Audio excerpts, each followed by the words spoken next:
नमस्कार दोस्तों, स्वागत है आपके अपने यूट्यूब चैनल यस पर स्टडी में। आज हम सब फिर एक नए वीडियो के साथ क्लास की शुरुआत करते हैं। आज की आपकी क्लास आपके आने वाले बिहार स्टेट के लिए मोस्ट इंपॉर्टेंट है, जिसमें हम सब कवर करेंगे art of teaching and other skill, शिक्षण कला और अन्य दक्षता। शिक्षण कला से दोस्तों 30 क्वेश्चन पूछे जाते हैं और अन्य दक्षता से दोस्तों आपके 20 क्वेश्चन पूछे जाते हैं। टोटल आज हम सब 50 क्वेश्चन को कवर करेंगे, जो कि आपका प्रीवियस ईयर क्वेश्चन पेपर है। जो इसके पहले आपके पेपर में क्वेश्चन आ गए हैं वही क्वेश्चन को हम सब कवर करेंगे।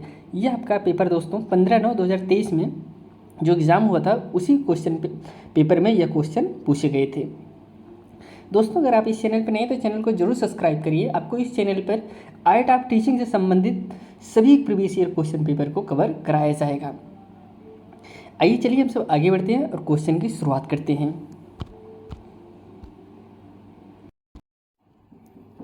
क्वेश्चन है, अधिगम प्राकृतिक क्रिया है। ऑप्शन है पहला शिक्षार्थी का, शिक्षक का, व्यक्ति का, जीवित प्राणी का। सबसे पहले आपको हम अधिगम के बारे में बताते हैं। अधिगम एक ऐसी प्रक्रिया है जो सतत और जीवन प्रयत्न चलती है।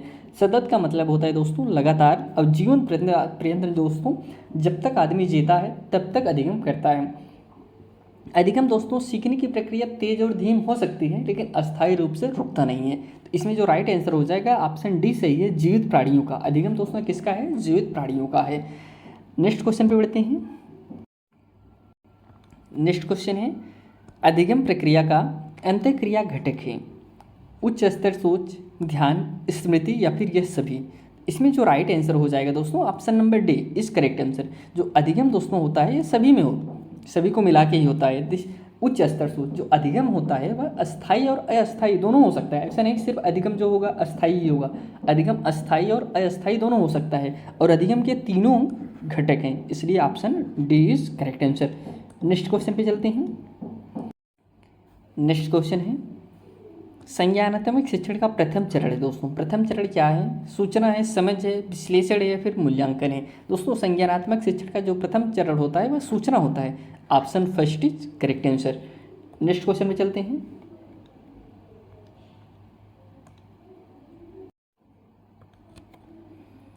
अनुदेशात्मक उद्देश्य है दोस्तों। ऑप्शन है जो पहला ऑप्शन है विशिष्ट, सेकंड ऑप्शन है मापन योग्य, थर्ड ऑप्शन है क्रिया केंद्रित, लास्ट ऑप्शन है ये सभी। दोस्तों अनुदेशात्मक उद्देश्य क्या है? तो दोस्तों इसमें जो राइट आंसर हो जाएगा option number D is correct answer. ये सभी दोस्तों आते हैं, option D is correct answer. Next question है, ब्लूम वर्गीकरण की शुरुआत हुई थी दोस्तों कहाँ से? हार्वर्ड विश्वविद्यालय से, स्टैनफोर्ड विश्वविद्यालय से, शिकागो विश्वविद्यालय से या फिर येल विश्वविद्यालय से। ब्लूम का जो स्तर है दोस्तों इसके बारे में आपको विस्तार पूर्वक से बताए हुए हैं थ्योरी क्लास में। इसमें जो राइट आंसर हो जाएगा वह है ऑप्शन सी। यह जो दोस्तों शिकागो विश्वविद्यालय से हुआ था। इस प्रकाशन कब हुआ था दोस्तों? इसका प्रकाशन 1956 में हुआ था। और जो ब्लूम है दोस्तों यह इनका जो मनोवैज्ञानिक है बेंजामिन ब्लूम ने किया था दोस्तों। इसे जानते रहिए, ब्लूम का वर्गीकरण, इनका पूरा नाम क्या है? बेंजामिन ब्लूम के नाम से जाना जाता है। आइए हम सब नेक्स्ट क्वेश्चन पे चलते हैं।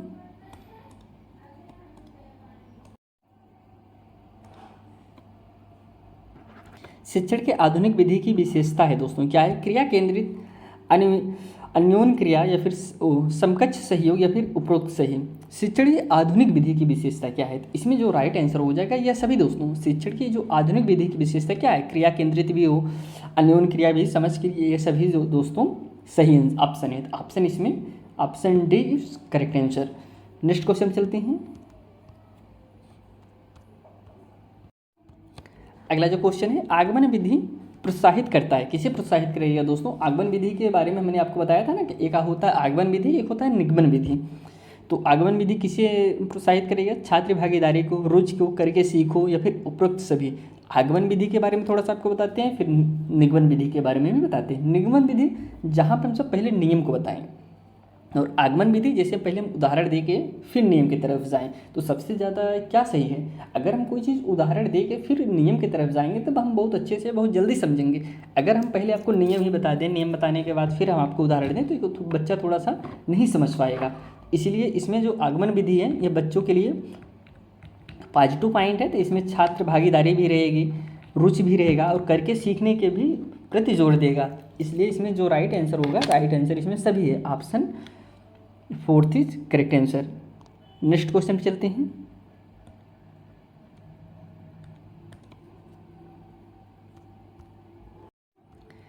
अगला जो क्वेश्चन है, रोल प्ले विधि की कमजोरी है दोस्तों। रोल प्ले विधि की क्या कमजोरी है? ऑप्शन है ध्यान केंद्रण का अभाव, नीरस विधि, या फिर अधिगम प्रक्रिया की गति धीमी, या फिर समय का क्षय। तो रोल प्ले विधि की कमजोरी क्या है? इसमें जो राइट आंसर हो जाएगा ऑप्शन है ध्यान केंद्रण का अभाव होता है रोल प्ले में। इसमें ध्यान नहीं लगा पाता बच्चा। रोल प्ले मतलब जिसे रोल प्ले वह होता है जहाँ पे बच्चा कोई चीज़ खुद के करके बताने का प्रयास करता है। इसमें जो कमजोरी होती है यही होती है कि इसमें ध्यान नहीं लगा पाता, किसी चीज़ पर ध्यान नहीं लगा पाता, वो करेगा तुरंत भूल जाएगा। तो यही आपका रोल प्ले विधि का अभाव है कि ध्यान केंद्रण का इसमें अभाव होता है। अगला जो क्वेश्चन है, पाठ्य योजना निर्धारित करता है, क्या निर्धारित करता है? अधिगम उद्देश्य को, विद्यालय का उद्देश्य को, प्रधान अध्यापक का उद्देश्य, या फिर प्रबंधन निकाय का उद्देश्य। जो हम पाठ्य योजना बनाते थे दोस्तों, उनको बच्चों को क्या पढ़ाना है क्या नहीं पढ़ाना है, इसको हम एक दिन पहले ही अपना पाठ्य योजना में तैयार करते थे। ये किसके लिए, यह क्या निर्धारित करता है? यह दोस्तों अधिगम उद्देश्य को निर्धारित करता है कि हमको बच्चे को क्या सिखाना है। पाठ्य योजना में तो यही बताते थे ना, बनाते थे हमको कल बच्चों को क्या पढ़ाना है, कैसे पढ़ाना है, इसी का हम योजना बनाते थे। ऑप्शन इसमें ए इज करेक्ट आंसर। अगले क्वेश्चन पे चलते हैं। नेक्स्ट जो क्वेश्चन है दोस्तों बहुत ही महत्वपूर्ण है। 5E मॉडल के विकसित की बात कर रहे हैं, विकसित हुआ था। थोड़ा 5E मॉडल के बारे में आपको बताते हैं पहले क्या क्या था। 5E दोस्तों काफ़ी एग्जाम 5E मॉडल के बारे में चर्चा पूछा जाता है, कौन कौन सा होता है। पहला होता है दोस्तों इंगेज, दूसरा होता है एक्सप्लोर, थर्ड होता है दोस्तों एक्सप्लेन, फोर्थ होता है इलेबोरेट, 5 होता है इवेल्युएट। टोटल इसमें 5 है दोस्तों, 5 ही यही मॉडल हैं। अब इसे 5 ही के बारे में एक एक के बारे में आपको हम थोड़ा सा बता देते हैं। इंगेज मतलब होता है दोस्तों रुचि को जगाना, सीखने की तैयारी करना। हम जब किसी बच्चे के अंदर रुचि को जगाते हैं वही आपको इंगेज होता है। इसके बाद एक्सप्लोर, जिसे नाम से स्पष्ट हो रहा है कि खोज करके सीखना, गतिविधियों के माध्यम से सीखना। थर्ड है दोस्तों समझना, एक्सप्लेन, एक्सप्लेन मतलब समझना दोस्तों, अवधारणाओं को स्पष्ट कहना। फोर्थ जो है इलेबोरेट, इलेबोरेट जो है दोस्तों, इलेबोरेट मतलब होता है विस्तार कहना। लास्ट है जो इवेल्युएट, मूल्यांकन कहना। इसका मतलब क्या है? मूल्यांकन कहना। ये तो 5 ही मॉडल आप जरूर जानते रहिए, इससे क्वेश्चन जरूर पूछेगा। ये किसको प्रोत्साहन दे रहा है, या किसकी चर्चा करता है, किसकी बात करता है? तो ऑप्शन इसमें व्यवहारवाद के लिए है, रचनात्मकतावाद के लिए है, या फिर क्लासिकल कंडीशनल के लिए है, या फिर प्रगतिवाद के लिए। इसमें जो राइट आंसर है रचनावाद, इसमें रचनात्मकतावाद के लिए यह प्रोत्साहित करता है जो 5 ही मॉडल है। तो आप इसे ज़रूर जानते रहिए, इसमें राइट आंसर बी हो जाएगा। नेक्स्ट क्वेश्चन पे चलते हैं। अगला जो क्वेश्चन है सूक्ष्म शिक्षण का उद्देश्य है दोस्तों। सूक्ष्म शिक्षण का उद्देश्य क्या है? शिक्षकों में शिक्षण कौशल का विकास करना, छात्रों की क्षमता का विकास करना। थर्ड ऑप्शन है छात्रों के पृष्ठपोषण कौशल का विकास करना। लास्ट है उपयुक्त में से कोई नहीं। तो इसमें जो करेक्ट आंसर हो जाएगा ऑप्शन नंबर फर्स्ट सही, शिक्षकों में शिक्षण कौशल का विकास करना होता है। सूक्ष्म शिक्षण का मतलब होता क्या है दोस्तों? शिक्षकों में शिक्षण कौशल का विकास करना होता है। ऑप्शन इसमें फर्स्ट इज करेक्ट आंसर। जो सूक्ष्म शिक्षण होता है किसके लिए होता है? वह शिक्षकों के लिए होता है, ना कि छात्रों के लिए होता है। तो ऑप्शन इसमें फर्स्ट इज करेक्ट आंसर। अगले क्वेश्चन में चलते हैं। अनुदेशन प्रदान किया जाता है कक्षा के अंदर, प्रार्थना स्थल पर, सर्वत्र, या फिर उपयुक्त में कोई नहीं। अनुदेशन प्रदान किया जाता है, कहाँ पे प्रदान किया जाता है दोस्तों? कक्षा के अंदर किया जाता है। प्रार्थना आप अनुदेशन प्रार्थना में नहीं कर सकते, हर जगह नहीं कर सकते। आप कहाँ पे कर सकते हैं? कक्षा के अंदर कर सकते हैं। ऑप्शन इसमें फर्स्ट इज करेक्ट आंसर है। नेक्स्ट क्वेश्चन पे चलते हैं। अंतःक्रिया विश्लेषण की प्रक्रिया है अंकन प्रक्रिया, अंकन, अध्यापन प्रक्रिया, ए और बी दोनों दोस्तों, या फिर उपयुक्त से कोई नहीं। इसमें जो अंत है क्रिया विश्लेषण की प्रक्रिया है दोस्तों, इसमें जो राइट आंसर हो जाएगा ऑप्शन नंबर इसमें सी सही है। अंतःक्रिया विश्लेषण की प्रक्रिया अंकन प्रक्रिया भी है और अंकन अध्यापन प्रक्रिया भी है। तो ऑप्शन इसमें C is correct answer. Next question पे चलते हैं। अगला क्वेश्चन है कक्षा स्थापित करना उदाहरण है दोस्तों। कक्षा स्थापित करना उदाहरण क्या है? कक्षा प्रबंधन है, पहला अनुशासन, थर्ड है नियम या फिर उपयुक्त में से कोई नहीं। इसमें जो राइट आंसर हो जाएगा ऑप्शन सी है, कक्षा प्रबंधन। कक्षा स्थापित करना का उदाहरण क्या है? कक्षा प्रबंधन। ऑप्शन इसमें first is correct answer. Next question चलते हैं। समावेशी कक्षा में एक शिक्षक को चाहिए, क्या चाहिए दोस्तों? पहला ऑप्शन है छात्रों की संस्कृति अंतर की उपेक्षा करें। देखिए, उपेक्षा तो नहीं करना चाहिए। आप किसी बच्चे की उपेक्षा नहीं कर सकते, किसी को इग्नोर नहीं कर सकते, किसी को मार नहीं सकते, मतलब बच्चों के खिलाफ जो भी ऑप्शन रहे वो ऑप्शन आपका गलत है। इसमें एग्ज़ाम देते समय आप एक चीज़ ध्यान दीजिएगा कि बच्चों को आप जो केंद्र में अपने आप को रख के एग्ज़ाम ना दीजिए, हमको तो आ रहा है, बच्चों को नहीं। आप बच्चों को रखना है, बच्चों के लिए क्या फ़ायदेमंद है, जो बच्चों के लिए फ़ायदेमंद होगा वही आपका राइट आंसर होगा। पहला ऑप्शन है इसमें छात्रों की संस्कृति अंदर की उपेक्षा करना चाहिए। उपेक्षा आप कभी नहीं कर सकते, तो ऑप्शन यह आपका गलत हो जाएगा। सांस्कृतिक से संबंधित छात्रों को बढ़ावा दें। देखिए, बढ़ावा तो देना चाहिए, ठीक है, लेकिन और भी ऑप्शन हम देखना चाहिए इसमें। सभी संस्कृतियों को सम्मान एवं महत्व दें, उपयुक्त कोई नहीं। देखिए, आपके पास ये तो ऑप्शन होगा नहीं, दो ऑप्शन आपके पास आ गए। संस्कृति से संबंधित छात्रों को बढ़ावा दें, बढ़ावा तो देना चाहिए, ठीक है, लेकिन दोनों में जो सबसे ज़्यादा सही आंसर है, सभी संस्कृतियों को सम्मान एवं महत्व दें, ये ऑप्शन आपका राइट आंसर होगा। क्योंकि दोस्तों इसमें आप बढ़ावा देने की बात करें, हाँ, आप संस्कृति से संबंधित छात्रों को बढ़ावा दें, ठीक है, आपको करना चाहिए, ठीक है, लेकिन इसमें आप कह रहे सम्मान भी दें और महत्व भी दें, तो जो सबसे ज़्यादा करेक्ट आंसर होगा ऑप्शन सी सही होगा। सभी संस्कृतियों को सम्मान एवं महत्व देना चाहिए, तो ऑप्शन इसमें सी इज करेक्ट आंसर। अगले क्वेश्चन पर चलते हैं। अगला क्वेश्चन है, पाठ्य पुस्तकों का मूल्यांकन निर्भर करता है दोस्तों, किस पे निर्भर करता है? ऑप्शन है, पहला ऑप्शन है शिक्षा का उद्देश्य, विषय वस्तु की रचनाएं, प्रस्तुतिकरण, अभिविन्यास रचना, उपयुक्त सभी। पाठ्य पुस्तकों का मूल्यांकन निर्भर करता है किन चीज़ों पर? पाठ्य पुस्तकों का मूल्यांकन करता है दोस्तों, तो आप कहेंगे शिक्षा का उद्देश्य भी करता है, विषय वस्तु की रचनाएं, प्रस्तुतिकरण पे भी करता है, अभिविन्यास और रचना पे भी करता है। तो मतलब ये सभी ऑप्शन आपके सही होंगे। अगर दो ऑप्शन आपके मिल जा रहे हैं और ए बी नहीं दिया है, तो फिर आपका राइट आंसर ज़्यादा से ज़्यादा चांस है कि ऑप्शन डी ही सही होगा। इसमें दो ऑप्शन मिल गए और इसमें उपयुक्त सभी भी दिया है, तो इसलिए ऑप्शन आपका D is correct answer. Next question पे चलते हैं। जो नेक्स्ट क्वेश्चन है, कह रहे पुस्तकालय का उद्देश्य है। देखिए, ऐसे उसमें क्वेश्चन मिलेंगे जो आप खुद से सोचने का प्रयास करिए कि सही आंसर क्या हो सकता है। आप सोचिए कि पुस्तकालय का उद्देश्य क्या होता है। जाहिर सी बात है कि इसमें ज्ञान एवं सूचना प्रदान करने के लिए होता है ना पुस्तकालय, क्या खेल के लिए होता है? खेल प्रदान करना काम होता है पुस्तकालय का? नहीं, इसमें जो ज्ञान एवं सूचना प्रदान करना ही पुस्तकालय का काम होता है, तो ऑप्शन इसमें A is correct answer. Next question है, प्रभावी शिक्षक है दोस्तों। प्रभावी शिक्षक कौन है? जो कक्षा पर नियंत्रण करता है। देखिए इसमें क्या कर रहे हैं, जो कक्षा को नियंत्रण कर ले वह सबसे बढ़िया शिक्षक है। क्या ये सही है? आप कहेंगे नहीं, जो कक्षा पर नियंत्रण करता है वह शिक्षक सही नहीं होता है, तो ऑप्शन यह गलत हो जाएगा। जो सीमित अवधि में जानकारी प्रदान कर सकता है, आप कहेंगे जो कम से कम समय में जानकारी प्रदान कर दें, तो ये तो चलो ठीक है, एक बार सोच सकते हैं कि ये हो सकता है, लेकिन और भी ऑप्शन हम देखते हैं। जो छात्रों को सीखने के लिए प्रेरित करें। अब बताइए ज़्यादा सही ऑप्शन क्या है? ऑप्शन का आप कहेंगे सी सही है, क्योंकि इसमें छात्रों को, मतलब हमने आपको पहले ही बताया ना कि जो छात्रों के हित में हो वही विकल्प आपका सही होगा। तो इसमें छात्रों के हित में क्या है? छात्रों को सीखने के लिए प्रेरित करे, खुद से करने के लिए प्रेरित करे, तो ये ऑप्शन इसमें सी इज करेक्ट आंसर। अगले क्वेश्चन में चलते हैं।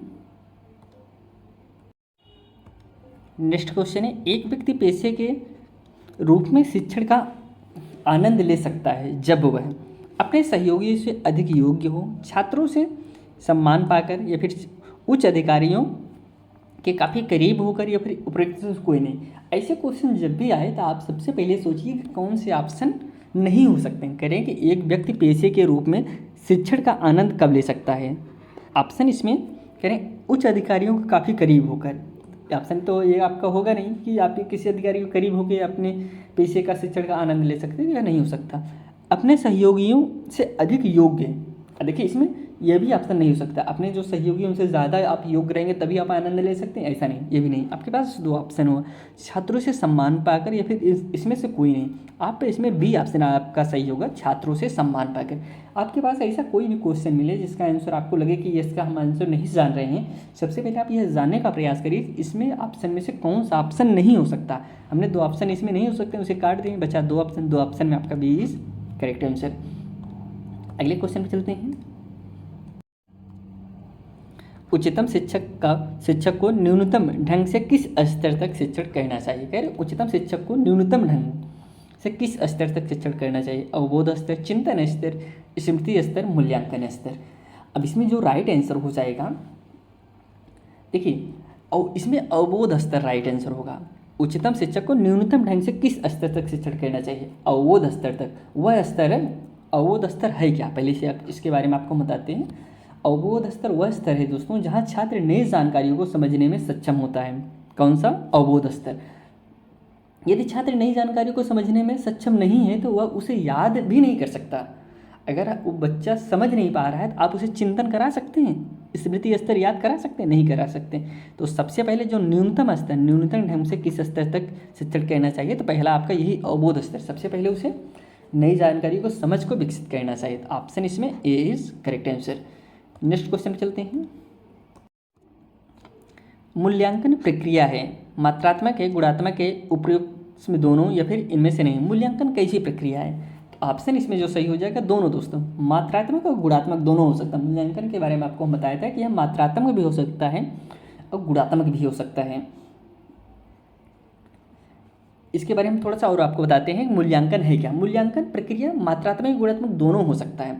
मात्रात्मक मूल्यांकन को हम संख्याओं में, जैसे किसी चीज़ को हम संख्याओं में जो मापते हैं वो आपका संख्यात्मक मात्रात्मक होता है कि इतनी मात्रा है। जैसे किसी छात्र के अंक देना, छात्र की उपस्थिति दर्ज करना।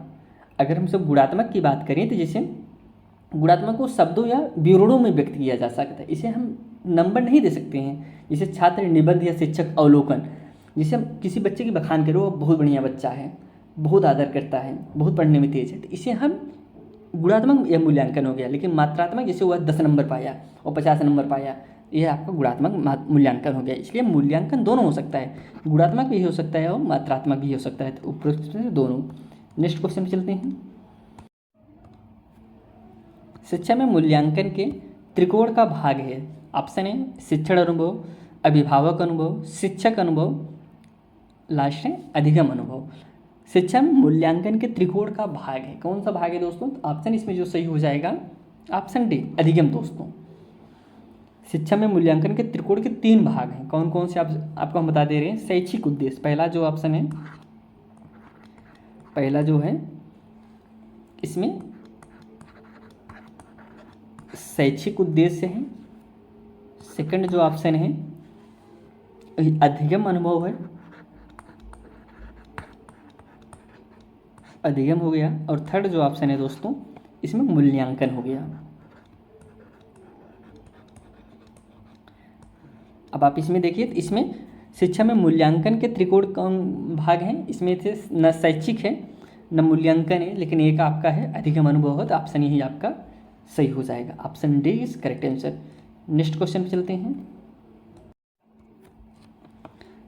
मूल्यांकन भूमिका अदा करता है, क्या अदा करता है दोस्तों, शिक्षण में, पाठचर्या में, परीक्षण में, उपयुक्त सभी।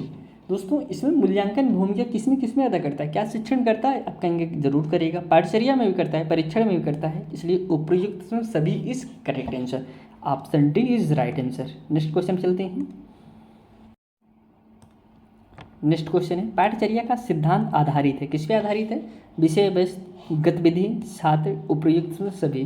पाठचर्या का सिद्धांत किस पे आधारित दोस्तों, पाठचर्या का सिद्धांत दोस्तों ये सभी पर आधारित है। पाठचर्या किस पे, विषय वस्तु पे भी होता है, गतिविधि, छात्र, ये सब आपका राइट आंसर है, option D is correct answer. Next question चलते। नेक्स्ट क्वेश्चन है शिक्षा बिना बोझ किसके द्वारा दिया गया है। डी कठोरी, प्रोफेसर यशपाल, या फिर के कस्तूरीरंगन, या फिर मुदलियर, डॉक्टर मुदलियर। दोस्तों शिक्षा बिना बोझ के द्वारा किसके द्वारा दिया गया है, या किसके द्वारा कहा गया था, किसके द्वारा दिया गया था कि शिक्षा बिना बोझ के होना चाहिए। दोस्तों यशपाल के द्वारा। शिक्षा बिना बोझ का विचार किसके द्वारा दिया गया था, यशपाल के द्वारा दिया गया था। उन्होंने 1992 और 93 में राष्ट्रीय ज्ञान आयोग के लिए यह रिपोर्ट लिखी थी कि शिक्षा जो है बिना बोझ के होना चाहिए।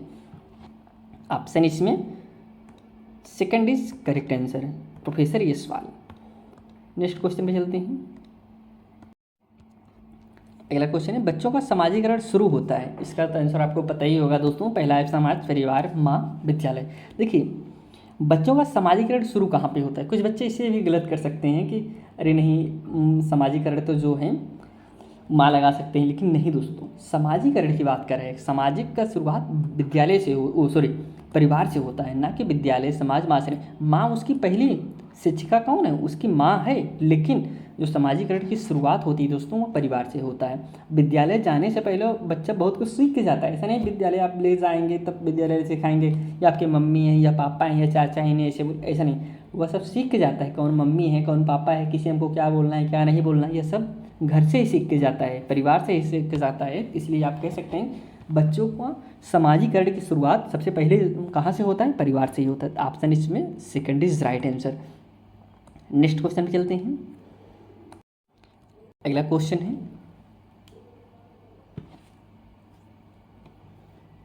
प्रक्रिया जो बच्चों को सामाजिक रूप से अनुकूलन बनाता है। अनुकूलन मतलब दोस्तों क्या होता है, प्रक्रिया, किस प्रक्रिया में बच्चों को सामाजिक रूप से अनुकूलन बनाता है। ऑप्शन है पहला परिणति, या फिर सेकंड ऑप्शन है संस्कृतिकरण, थर्ड ऑप्शन है सामाजिकरण, उपयुक्त में सभी।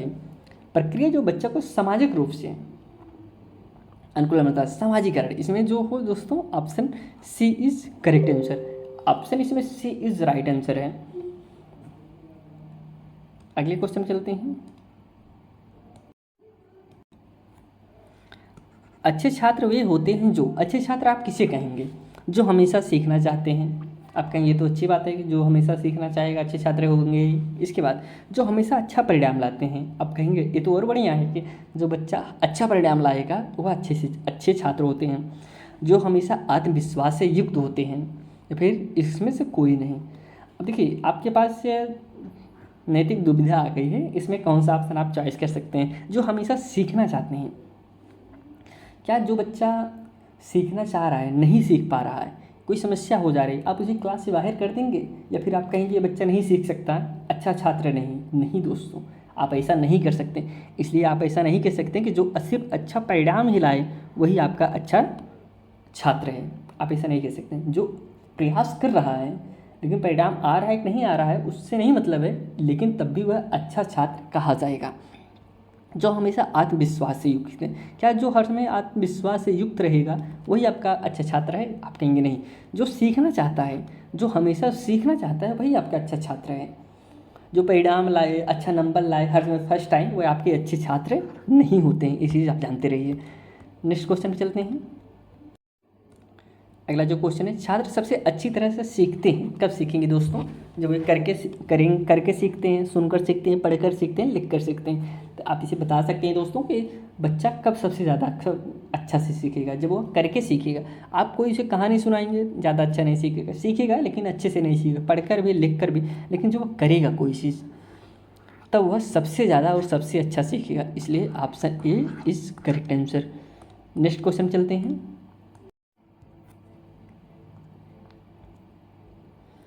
वास्तविक वस्तुओं को शिक्षण सहायक सामग्री के रूप में दिखाना चाहिए। रुचि को प्रोत्साहित करता है। जैसे हम जो कह रहे हैं, इसमें जो क्वेश्चन कह रहा है, पहले क्वेश्चन के बारे में आपको थोड़ा सा बताते हैं। क्वेश्चन इसमें कह क्या रहा है, वास्तविक वस्तुओं को शिक्षण सहायक सामग्री के रूप में दिखाना चाहिए। जो वास्तविक वस्तु हैं उसे हमको शिक्षण सहायक सामग्री में यूज़ करना चाहिए। इससे क्या होगा, रुचि को प्रोत्साहित करता है, जिज्ञासा बढ़ाने के लिए, भागीदारी बढ़ाता है, उपयुक्त सभी। इसमें जो राइट आंसर है सभी दोस्तों। जो वास्तविक वस्तुएं हैं उसे हम इंडिकेट करके जब बच्चों को शिक्षण सहायक सामग्री में प्रयोग करके पढ़ाएंगे तो बच्चा बहुत अच्छे से सीखता है। अपने जैसे अभी हम बच्चे को कंगारू के बारे में बता रहे हैं, एक उदाहरण आपको बताते हैं, आप तुरंत समझ जाएंगे। हम कंगारू के बारे में बच्चों को बता रहे हैं कि ऐसे ऐसा होता है, 4 पैर होते हैं, ऐसे ऐसे इस जगह पाया जाता है। अब बच्चा कभी कंगारू देखा ही नहीं है तो वो कैसे जानेगा कंगारू कैसा होता है, नहीं समझ पाएगा। लेकिन अगर हम बच्चों को कुत्ते के बारे में बताएं, कुत्ता ऐसा होता है, आप कुत्ता का नाम लेंगे तुरंत बच्चे सभी हाथ उठा लेंगे, हमको आता है, हम देखे हैं, यहाँ पे होता है, ऐसा होता है। पहले आप कुत्ते के बारे में बताइए, कुत्ते से फिर आप कंगारू को कनेक्ट करेंगे, फिर बच्चा समझ जाएगा कि हाँ इस तरीके से एक जानवर होता है जिसका नाम कंगारू है। वही होता है दोस्तों वास्तविक वस्तुओं को शिक्षण सहायक सामग्री में दिखाना। इसलिए option D is correct answer. आप एक चीज़ यहाँ पे नोटिस किए होंगे, अभी जितने भी क्वेश्चन में ऑप्शन डी उपयुक्त सभी ऑप्शन दिया गया है उसमें एक क्वेश्चन छोड़ के बाकी सभी ऑप्शन में आपका वही ऑप्शन डी ही सही हो रहा है, जिसमें सभी ऑप्शन सही माना गया है। इसके पहले एक क्वेश्चन था वह आपका ऑप्शन डी नहीं सही हुआ, उसमें ऊपर एक सभी दिया गया था लेकिन वो ऑप्शन सी सही हो गया था, डी नहीं सही हुआ। लेकिन अब उसके पहले सब जितने भी क्वेश्चन अभी तक किए हैं सभी में डी ही ऑप्शन सही दे रहा है। अब इसमें इसका कहने का तात्पर्य नहीं है कि दोस्तों आप बिना पढ़े क्वेश्चन को डी ही लगा दीजिए, नहीं, आप क्वेश्चन को पढ़िए, सभी ऑप्शन देखिए, अगर नहीं आ रहा है तो फिर आप डी की तरफ जा सकते हैं, क्योंकि 90% चांस है कि आपका ऑप्शन डी ही सही होगा। आइए अगले क्वेश्चन में बढ़ते हैं। अगला क्वेश्चन है गौतम बुद्ध के प्रवचनों की भाषा थी। दोस्तों गौतम बुद्ध के बारे में आप जान ही रहे होंगे कि गौतम बुद्ध कौन है। इनका जन्म 563 ईसा पूर्व में हुआ था। यह भी जानते कहाँ पे, कपिलवस्तु में लुम्बिनी नामक स्थान पे हुआ था। इनके पिता का नाम शुद्धोधन था और इनकी माता का नाम महामाया था। ये सब आप जानते रहिए, काफ़ी एग्जाम में पूछा गया है, हज़ारों में पूछ लेता। 563 ईसा पूर्व किस जगह पे हुआ था, कपिलवस्तु में, जो कि कहाँ पे, नेपाल में है, लुम्बिनी नामक स्थान पर हुआ था। पिता का नाम शुद्धोधन, माता का नाम महामाया, ये सब याद रखते रहिए। प्रवचन किस भाषा में दिए थे? पहला ऑप्शन करें भोजपुरी। कुछ चीज़ें ऑप्शन आप ऐसा हटा सकते हैं कि जो हो ही नहीं सकता, जैसे भोजपुरी, आप कहेंगे भोजपुरी हो ही नहीं सकता, भोजपुरी कैसे होगा? भोजपुरी के तो प्रचलन अभी आप देख ही रहे होंगे किस लेवल पे है। इसके बाद गाइड, संस्कृति, पाली। तो आप कहेंगे पहले तो पाली चलता था, इसका पाली ही ऑप्शन सही होगा। गौतम बुद्ध का प्रवचन की जो भाषा थी वो पाली में ही थी। Option C is correct answer. अगले क्वेश्चन में बढ़ते हैं। अगला जो क्वेश्चन है, राम का पुल या सेतु निम्नलिखित में से किस जल डमरू मध्य में स्थित है? कौन सा दोस्तों? राम का पुल या राम सेतु किस जल डमरू मध्य में? तो ऑप्शन है पहला बेरिंग जल डमरू मध्य, सेकंड है पाक जल डमरू मध्य, थर्ड है कुक स्टेट, या फिर लास्ट है दोस्तों तेब्राउ जल डमरू मध्य। इसमें जो राइट आंसर हो जाएगा ऑप्शन बी, पाक जल डमरू मध्य में स्थित है। कहाँ पे? Option B is correct answer. Next question चलते हैं। नेक्स्ट क्वेश्चन है मार्च 2020 में लॉकडाउन के दौरान प्रमुख क्षेत्रों में किस क्षेत्र की वृद्धि सकारात्मक रही है? देखिए लॉकडाउन में सब चीज़ में नकारात्मक वृद्धि दर्ज की गई, सब कारोबार ठप हो गए थे, लेकिन किस में सकारात्मक वृद्धि दर्ज की? जिसमें वृद्धि हुआ हो, बिजली में हुआ था, स्टील में हुआ था, कोयला में हुआ था, पेट्रोल में हुआ था। जो वृद्धि दर्ज किया गया था दोस्तों, कोयला के क्षेत्र में वृद्धि दर्ज की गई थी। सभी अन्य क्षेत्र में नकारात्मक वृद्धि हुआ था, लेकिन कोयला में सकारात्मक वृद्धि दर्ज किया गया था। तो option C is correct answer है। आप लॉकडाउन जानते रहे, लॉकडाउन की शुरुआत कब हुई थी, कोरोना कब आया था, यह भी जानते रहे, काफ़ी पुराना हो गया, लेकिन कोविड-19 आप नाम से ही जानते रहिए कि कोविड-19 2019 में ही आया था। नेक्स्ट क्वेश्चन में बढ़ते हैं। निम्नलिखित में से किस वर्ष में बिहार और उड़ीसा बंगाल से अलग हुआ था? कब दोस्तों जो बिहार है उड़ीसा बंगाल से अलग हुआ था? ऑप्शन है 1911, 12, फिर 1913, 1914। किस सन में अलग हुआ था? तो ऑप्शन बी सही है, 22 मार्च में। कब दोस्तों? 22 मार्च 1912 में। 22 मार्च 1912 में बिहार और उड़ीसा बंगाल से अलग हुआ था। ऑप्शन इसमें बी इज करेक्ट आंसर। अगले क्वेश्चन चलते हैं। पटना मरीन ड्राइव बिहार के थिम्स पथ का संस्करण एक एक्सप्रेसवे है जो के साथ चलता है दोस्तों। किसके साथ? गंगा नदी के साथ, यमुना नदी के साथ, बागमती नदी या फिर कोसी नदी। तो इसमें जो राइट आंसर हो जाएगा वो किस नदी के साथ? एक एक्सप्रेसवे है जो साथ चलता है, किस पे? ऑप्शन इसमें ए सही है दोस्तों। आप जानते हैं गंगा नदी, कौन सी नदी है? गंगा नदी है, उसी के साथ चलता है। तो ऑप्शन इसमें A is correct answer.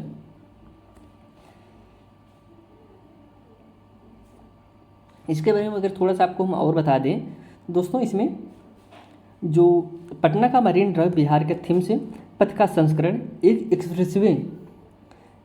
Expressway है जो गंगा नदी के समांतर एक एक्सप्रेसवे है। किसके? गंगा नदी के किनारे ही एक समांतर एक्सप्रेसवे है। इसका निर्माण दोस्तों कौन किया था? हाउसिंग और अर्बन डेवलपमेंट कंपनी ने किया था और बिहार सरकार द्वारा संयुक्त रूप से की। इसको बिहार और जो कंपनी है इसके मिलकर ही दोनों लोग किए थे और ये एक्सप्रेसवे जो है इस नदी के साथ साथ ही है। ऑप्शन इसमें इज करेक्ट आंसर।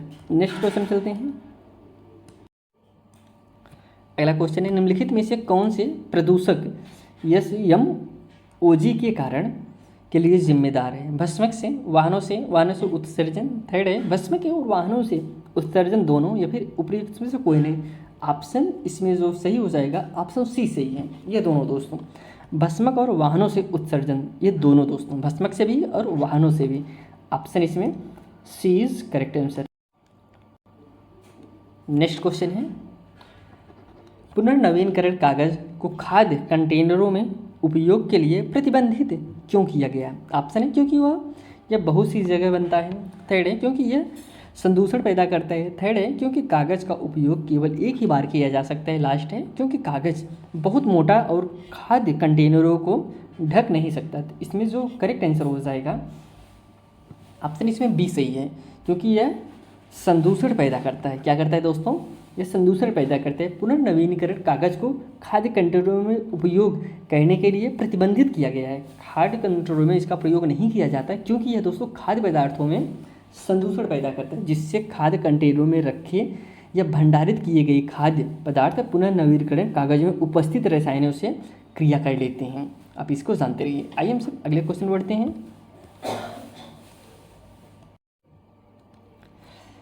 बड़े पैमानों पर पेड़ों की कटाई कहलाती है, क्या कहलाती है? वनों की कटाई, वनीकरण या फिर वनीकरण, इनमें से कोई नहीं।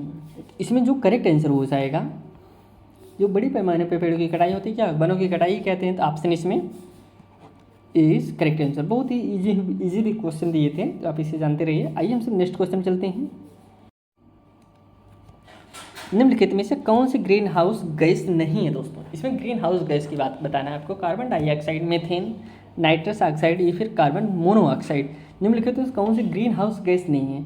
इसमें जो ग्रीन हाउस गैस नहीं है इसमें कौन सा है? तो इसमें option D carbon monoxide. Option जो डी है ये ग्रीन हाउस गैस नहीं है, बाकी सभी ग्रीन हाउस गैस है। ग्रीन हाउस गैस पृथ्वी के वातावरण के तापमान में वृद्धि और जलवायु परिवर्तन एवं भूमंडलीय उष्मीकरण के लिए उत्तरदायी होती हैं। तो आप सब जानते रहिए यह आपका ग्रीन हाउस गैस नहीं है, ये सभी ग्रीन हाउस गैस है। नेक्स्ट क्वेश्चन में बढ़ते हैं। अगले क्वेश्चन बढ़ते हैं। निम्नलिखित में से किस राज्य में अस्थायी वनों के तहत सबसे बड़ा क्षेत्र है? अस्थायी वनों, जम्मू कश्मीर, मध्य प्रदेश, उत्तराखंड या फिर महाराष्ट्र। इसमें जो करेक्ट आंसर हो जाएगा ऑप्शन नंबर इसमें जो सही है ऑप्शन बी मध्य प्रदेश में। मध्य प्रदेश में अस्थायी वनों के बहुत बड़ा क्षेत्र है दोस्तों। इसमें अगर हम कुल वनों की बात करें तो 2019 के तहत अगर हम सब देखें तो करीब 33% है। कितना है? 33%। आइए हम सब अगले क्वेश्चन बढ़ते हैं। नेक्स्ट क्वेश्चन है, यदि एक आयत की लंबाई और चौड़ाई 10 मीटर और 8 मीटर है तो उसका क्षेत्रफल याद करना है। तो आप जानते हैं लंबाई गुणे चौड़ाई, उसका क्षेत्रफल निकालने के लिए क्या सूत्र है? लंबाई गुणे चौड़ाई। तो इसमें आप अगर हम गुणा 80 वर्ग सेंटीमीटर, 86 वर्ग सेंटीमीटर, 80 वर्ग मीटर या फिर 84 वर्ग मीटर। देखिए इसमें आपको एक कन्फ्यूजन हो सकता है, यहाँ पर वर्ग मीटर है, यहाँ पर वर्ग सेंटीमीटर है, और इसमें दिया क्या है दोस्तों? मीटर दिया है। तो ऑप्शन आपका सी सही होगा, 8 × 80। अगले क्वेश्चन चलते हैं। अगला जो क्वेश्चन है, 6250 की धनराशि पर 12% वार्षिक साधारण ब्याज की दर से 3 वर्ष से प्राप्त होने वाले ब्याज ज्ञात कीजिए। कितना दोस्तों? 6250 है। कितना वार्षिक दर है साधारण, कितना वार्षिक है दोस्तों? 12%। कई साल है दोस्तों? 3 साल। अब हमने आपको सूत्र बताया था साधारण ब्याज निकालने के लिए, मूलधन गुणे दर गुणे समय बटे 100। इसमें मूलधन कितना है? मूलधन आपका 6250 है। अगर हम सब इसमें दर की बात करें तो 3 वर्ष है। कितना साल का समय दिया रहा है? 3 वर्ष का साल। और इसमें समय दर की बात करें, दर इसमें कितना है? 12% का है। और इसमें समय की बात करें तो 3 वर्ष दिया गया है, बटे कितना हो गया? 100 हो गया। आप इसे सॉल्व कर दीजिए, आपका राइट आंसर हो जाएगा। यहाँ पे 6250 है ना, तो आप इसे 50 बना लीजिए, 250 है। आप इसे इसमें जो राइट आंसर है इसमें जब आप काट पीट करेंगे तो आपका 2250 आंसर आएगा। Option A is correct answer. आइए नेक्स्ट क्वेश्चन चलते हैं। अगला जो क्वेश्चन है, 4.7 गुणे 13.26 प्लस 4.7 गुणे 9.43, इसके बाद है प्लस 4.7 गुणे 77.31 का मान आपको बताना है। तो मान बताने के लिए आप क्या कर सकते हैं, ऑप्शन आपके पास जो है 47 है, 470 है, 4700 है, इसके बाद 47,000 है। अब इसमें जो राइट आंसर हो जाएगा, राइट आंसर इसमें आपका बी है, 4700 है। इसमें करना क्या है, पहले आप इसे सॉल्व करने के लिए आप शायद दशमलव हटा के भी कर सकते हैं, नहीं तो आप गुणा करके भी आप कर सकते हैं, गुणा करके ऐसे भी आप कर सकते हैं। तो इसमें जो राइट आंसर होगा 4700 आएगा। नेक्स्ट क्वेश्चन चलते हैं।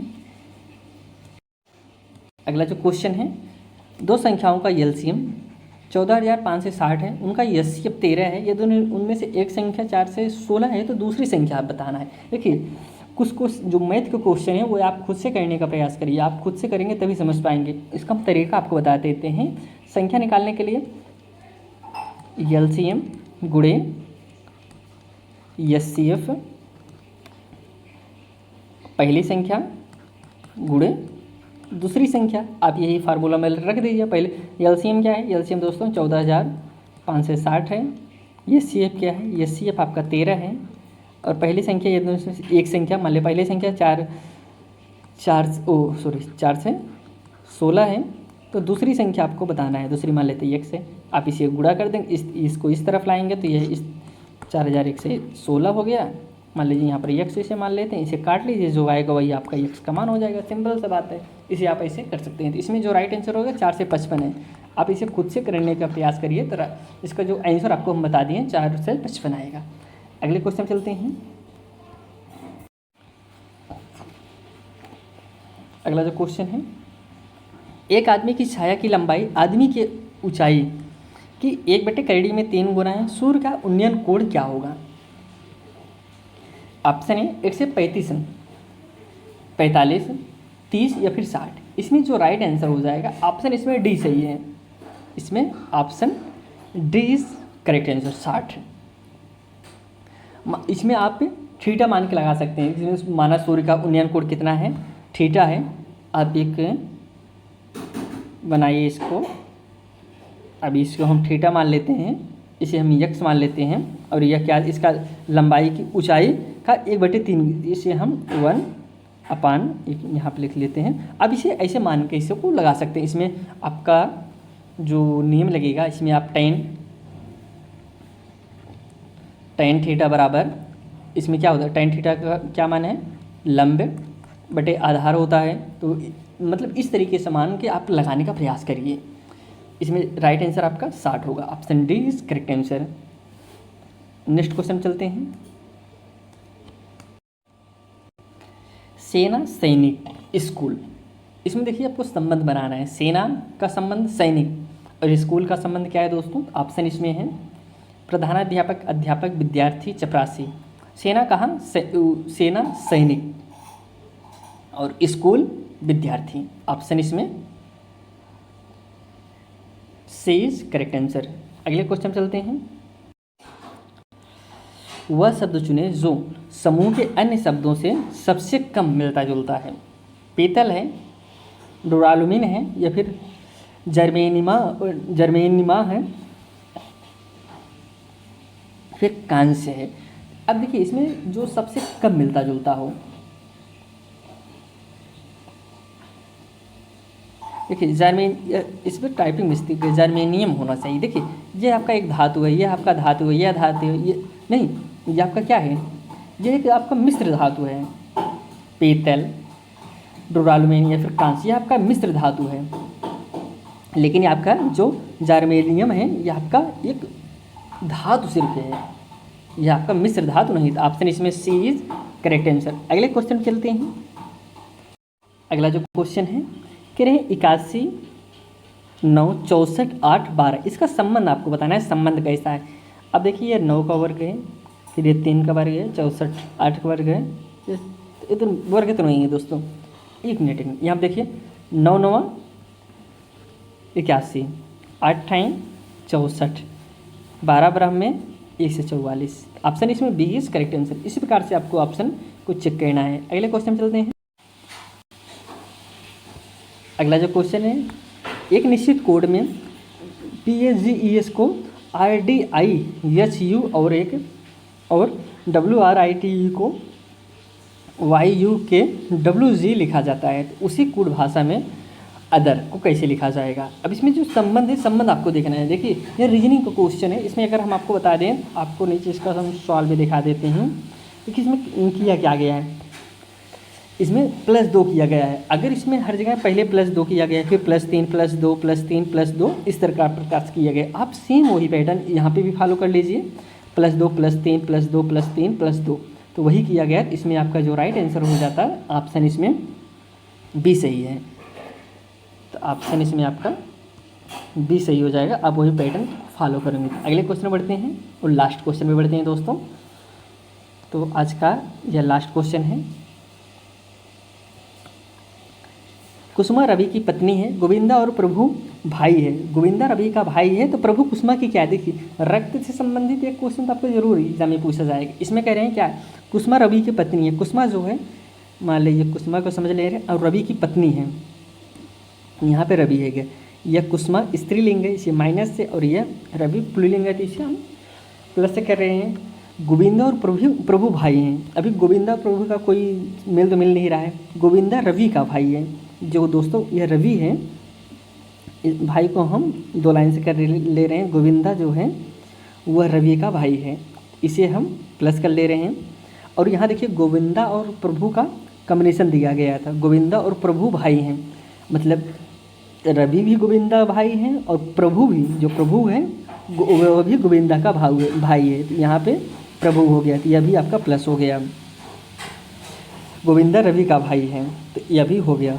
प्रभु कुसुमा का क्या है, देखिए यहाँ पे प्रभु हो गया और यह कुसुमा हो गई, और इसी की भाभी, मतलब इसकी जो भाई है उसकी वाइफ है, तो क्या लगेगा, चाचा, चचेरा, भाई, ब्रदर इन लॉ, या फिर भाई। इसमें जो राइट आंसर है ब्रदर इन लॉ लगेगा। ऑप्शन इसमें सी इज़ करेक्ट आंसर, क्योंकि यह भाई है तो इसमें brother in law, option C is correct answer. आज हम सब 50 क्वेश्चन को कवर किए, जो कि आपके शिक्षण कला एवं अन्य दक्षता से जो 50 क्वेश्चन पूछे जाते हैं, और प्रीवियस ईयर क्वेश्चन आपके सभी क्वेश्चन को सॉल्व किए हैं। अगर आप इस चैनल पर नए थे, चैनल को जरूर सब्सक्राइब करिए दोस्तों। हम फिर एक नई वीडियो मिलते हैं, तब तक के लिए धन्यवाद।